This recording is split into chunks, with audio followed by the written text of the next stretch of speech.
السلام علیکم ویورز، آپ سب کو میری طرف سے رمضان مبارک۔ یہ مہینہ آپ کے لیے رحمت، مغفرت اور نجات کا باعث بنے، آمین۔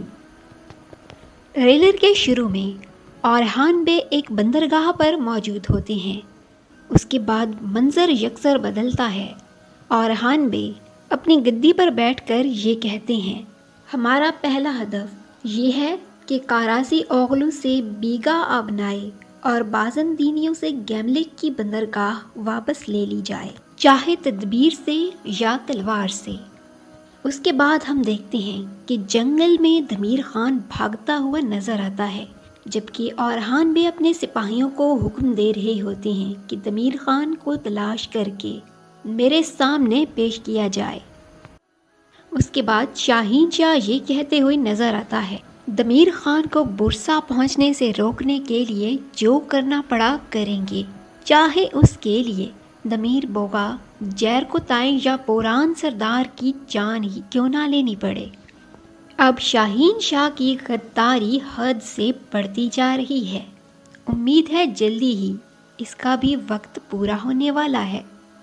اس سے اگلے سین میں دکھایا گیا کہ دافنے اور نیلوفر خاتون میں لڑائی ہو رہی ہوتی ہے۔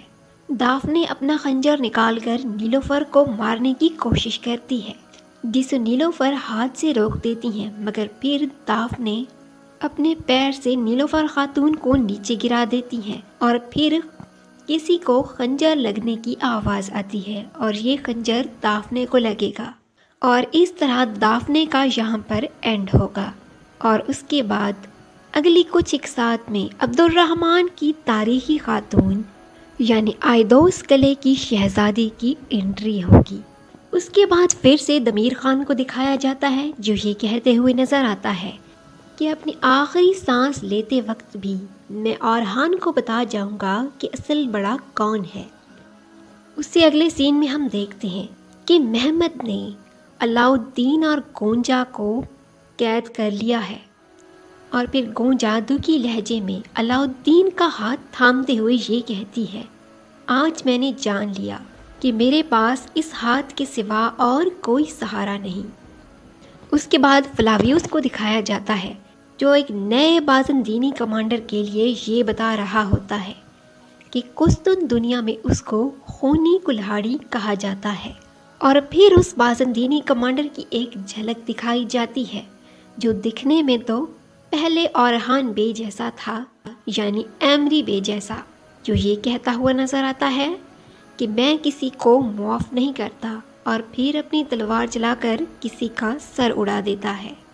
اس کے بعد ہم دیکھتے ہیں کہ پرنسس اسپورچا دلہن کے روپ میں ہے اور مالہون خاتون کا ہاتھ چوم رہی ہیں، جبکہ بیک گراؤنڈ میں نیلوفر کی آواز گونج رہی ہے کہ حساب کا دن ضرور آئے گا اسپورچا، اس دن تم مجھ سے ڈرنا۔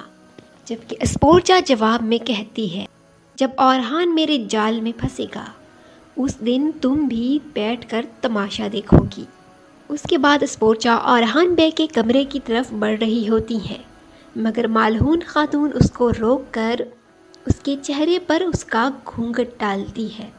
تبھی ہم دیکھتے ہیں کہ وہاں نیلوفر انٹر ہوتی ہے۔